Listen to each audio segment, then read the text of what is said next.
tempo di restare, il tempo di partire, il tempo di lasciare, il tempo di abbracciare, in ricchezza e infortuna, in pena e in povertà,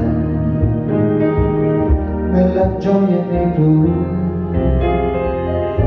nel freddo e nel fumo.